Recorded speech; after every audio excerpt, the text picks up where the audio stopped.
Hello guys, welcome back to my channel. तो कुछ ही दिन पहले जेम्स गन की नई सुपरमैन रिलीज हुई है और ये सुपरमैन अपकमिंग डीसी यूनिवर्स की नई शुरुआत करने वाली है।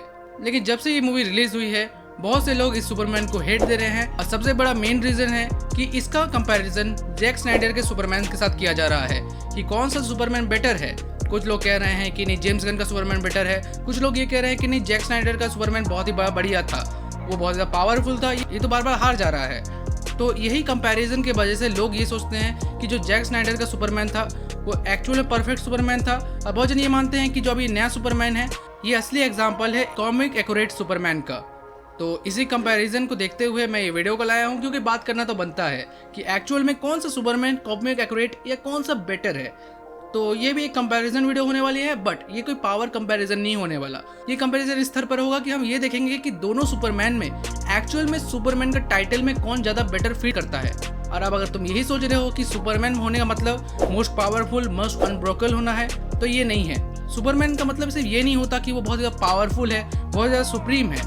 इसके अलावा भी उसके मॉरल, उसके द्वारा किए गए एक्शन भी आइडियल सुपर हीरो के एग्जाम्पल को दिखाते हैं। तो चलो इसे स्टार्ट करते हैं। और अगर तुम्हें इस तरह के वीडियोस पसंद है या एनिमे या मांगा से रिलेटेड कंटेंट पसंद है तो तुम मेरे चैनल को सब्सक्राइब कर सकते हो। मैंने बहुत सी ऐसे वीडियोस बनाई हैं, तुम उन्हें जाकर देख सकते हो। तो चलो स्टार्ट करते हैं। तो पहले हम बात करते हैं जैक स्नाइडर के सुपरमैन के बारे में।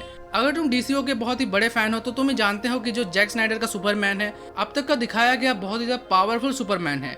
इट्स अ अनब्रोकेबल सुपरमैन जो अब तक हमें लाइव एक्शन में दिखाया गया है, और इसने उतने बड़े बड़े काम किए हैं जिसे देखकर लगता है कि शायद ही किसी के सामने हारेगा। और इट्स ट्रू कि पहले का जो डीसीओ था वो बहुत ही डार्कन टोन में था और बहुत से लोगों को इसकी शिकायत थी। और अभी का जो जेम्स गन का नया सुपरमैन है, यहाँ पर हमें दिखाया गया है कि वो कितना काइंड हार्टेड है, वीक है, पर वो हार नहीं मानता।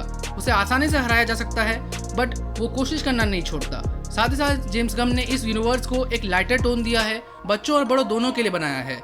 लेकिन क्वेश्चन यही आ जाता है कि एक्चुअल में बेटर सुपरमैन है कौन, जेम्स गन का सुपरमैन कि जैक स्नाइडर का सुपरमैन। तो अगर हम सीधा सीधा पावर लेवल की बात करें तो जो जेम्स गन का सुपरमैन है वो अभी इतना ज्यादा मैच्योर नहीं हुआ है, अपने पावर्स को इतने अच्छे से मास्टर नहीं किया है कि वो किसी भी पावरफुल बीइंग के साथ लड़ पाएगा। बस एग्जाम्पल के लिए मैं बता रहा हूँ कि इस टाइम पे अगर डार्क साइड आ गया तो वो आराम से अर्थ को तबाह कर देगा और सुपरमैन कुछ नहीं कर पाएगा। पर यहीं पर अगर हम जैक स्नाइडर के सुपरमैन को लें तो उसको हराने के लिए डार्क साइड को बहुत ही ज्यादा मुश्किल होने वाली है। तो यहाँ पर हम देख सकते हैं कि जो जैक स्नाइडर का सुपरमैन है वो सुपीरियर है जेम्स गन के सुपरमैन से पावर लेवल के व्यू से।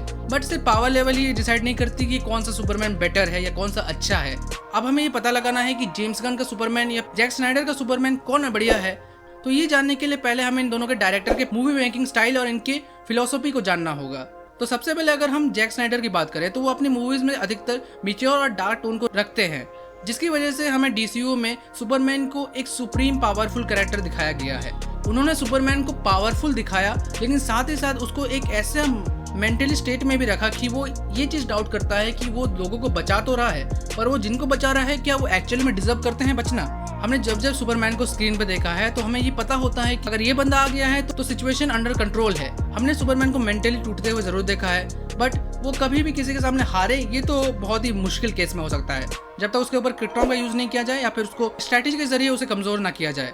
इसके अलावा जैक स्नाइडर का सुपरमैन शायद ही हारेगा, और ये चीज कई बार प्रॉब्लम में बन जाती है, और वो कैसे बनती है मैं आगे बताऊंगा। और वहीं पर अगर हम जेम्स गन के सुपरमैन की बात करें तो हमें जेम्स गन का जो मूवी मेकिंग पैटर्न जो है वो ब्राइटर प्लस फ्रेंडली होता है। वहीं पर जेम्स गन ने अपने सुपरमैन को फुली ऑपोजिट किया जैक स्नाइडर के सुपरमैन से, जहां पर जो जेम्स गन का सुपरमैन है वो कमजोर है, चीजों को समझता है, ये परेशान भी होता है, लोगों से प्यार भी करता है, लोग इसे नफरत भी करें पर वो उनके खिलाफ कुछ भी नहीं करता। वो अपने आप को सुपीरियर नहीं मानता बल्कि लोगों के साथ मानता है, चाहे लोग मेरे से नफरत ही क्यों ना करें तब भी मैं उसे प्रोटेक्ट करूंगा। और इसीलिए जो जेम्स गन का सुपरमैन है वो हमें बहुत ही ज्यादा काइंड हार्टेड लगता है। और इसीलिए तो लड़ाई के बीच में उसने गिलेरी को भी बचाया, जो इसकी काइंडली पर्सनैलिटी को शो करती है कि जो जेम्स गन का सुपरमैन है वो कोशिश करता है कि वो जितना लोग चाहें उतने लोग को बचा सकता है। पर यहीं पर बहुत से लोग ये बात करते हैं कि जो जैक स्नाइडर का सुपरमैन था वो कोर्ट रूम में चाहता तो लोगों को बचा सकता था, पर वो उसने नहीं बचाया। अब मैं इस चीज में एग्री तो नहीं करता हूँ। देखो, जिस सिचुएशन में कोर्ट रूम में जब सुपरमैन था, पहली बात वो मेंटली ब्रोकन था, उसको ये एकदम नहीं लगा था कि कोर्ट रूम में ऐसा कुछ होने वाला है, और एक टाइम पे उसको शक भी हुआ था, लेकिन जब तक उसने रियलाइज किया तब तक बहुत देर हो चुकी थी। और इसीलिए इसका गिल्ट उसके फेस में तुम देख सकते हो। यहाँ पर वो ऑरा फार्म नहीं कर रहा है, बल्कि वो अपने अंदर के लिमिटेशन को महसूस कर रहा है कि वो पावरफुल होने के बाद भी उन्हें नहीं बचा पाया।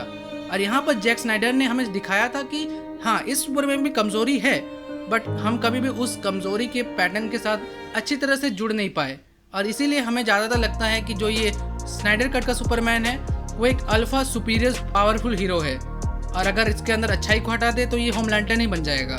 लेकिन वहीं पर जो जेम्स गन का सुपरमैन है, इसके अंदर ये बहुत ही खिल के नजर आती है। और यही बात है कि जो ये नया सुपरमैन है, ये काइंड ऑफ पुराने सुपरमैन से कई ज़्यादा बेटर लगता है।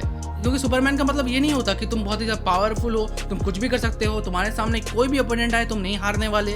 सुपरमैन का मतलब सिर्फ सिंबल ऑफ पावर नहीं होता, बल्कि सिंबल ऑफ प्रोटेक्शन और होप भी होता है। पर वहीं पर जैक स्नाइडर का सुपरमैन एक गॉड लाइक फिगर है कि वो अगर आएगा तो कुछ भी प्रॉब्लम नहीं होने वाली। और कई बार ये चीज़ बहुत ज़्यादा प्रॉब्लमेटिक भी हो जाती है, जिसे मैं सुपरमैन इफेक्ट कहता हूँ। अब देखो, अगर किसी स्टोरी का हीरो इतना ज़्यादा पावरफुल हो गया है कि वो किसी से नहीं हारने वाला, तो काइंड ऑफ वो जो स्टोरी होती है वो बोरिंग हो जाती है, क्योंकि तुम अपने हीरो को कभी हारते हुए नहीं देखोगे। वो जिस सराउंडिंग में आएगा वो उस समय जीत जाएगा। उस पावरफुल विलन इंट्रोड्यूस कर दो, वो उसको हरा देगा। और ये प्रॉब्लम सिर्फ सुपरमैन के साथ नहीं है, एनिमे में वन पंच मैन यानी साइतामा के साथ भी सेम प्रॉब्लम है कि वो हर एक ओपोनेंट को एक पंच में हरा देता है। और यही बात है कि हमें जब भी उसके सामने कोई पावरफुल विलन को देखते हैं तो एक चीज़ हमारे माइंड में हमेशा रहती है कि ये तो आराम से जीत जाएगा। और वही चीज़ जैक स्नाइडर के सुपरमैन के साथ भी है कि जब भी वो स्क्रीन में आता है तो वो जस्ट लेके कोई भी मेंबर हो उसको ओवरशैडो कर देता है, क्योंकि अब सुपरमैन आ गया है तो अब तो सिचुएशन अपने आप ही हैंडल है। लेकिन यही चीज़ जेम्स गन के सुपरमैन के साथ नहीं है। वो इस लड़ाई जीत पाएगा कि नहीं, या फिर वो सबको बचा पाएगा कि नहीं। और हमें दिखाया भी गया है कि वो चीज़ों को समझ रहा है, अपनी नई चीज़ें सीख रहा है, तो फ्यूचर में ये और ज़्यादा अच्छी तरह से अपने पावर को मास्टर कर पाएगा, जिससे वो और पावरफुल हो जाए और इससे हम अच्छी तरह से कनेक्ट भी हो पाएंगे। तो मेरे ख्याल से दोनों सुपरमैन बढ़िया हैं, बट अपनी अपनी सोच के हिसाब से तुम्हारे ओपिनियंस अलग हो सकते हैं। मेरे ख्याल से जो ये नया सुपरमैन है ये काइंड ऑफ वीक ज़रूर है, बट एक बेटर सुपरमैन है। लेकिन एट लास्ट मैं यही कहूँगा कि जो सा सुपरमैन तुम्हें अच्छा लग रहा है वही अच्छा है। इसमें कंपैरिजन मत करो, सीधा इसको एंटरटेन करो, देखो मज़ा आ रहा है मज़ा लो। क्योंकि ना तो इसमें एक्टर की गलती है ना ही डायरेक्टर की। जिसको जौन सा पॉइंट ऑफ व्यू पसंद आया उसने उस हिसाब से उससे बनाया है। तो ये थी वीडियो। अगर तुम्हें वीडियो अच्छा लगा है तो इस वीडियो को लाइक करो, चैनल को सब्सक्राइब करो। मैं मिलता हूँ तुम्हें किसी अगली वीडियो में, तब तक के लिए बाय।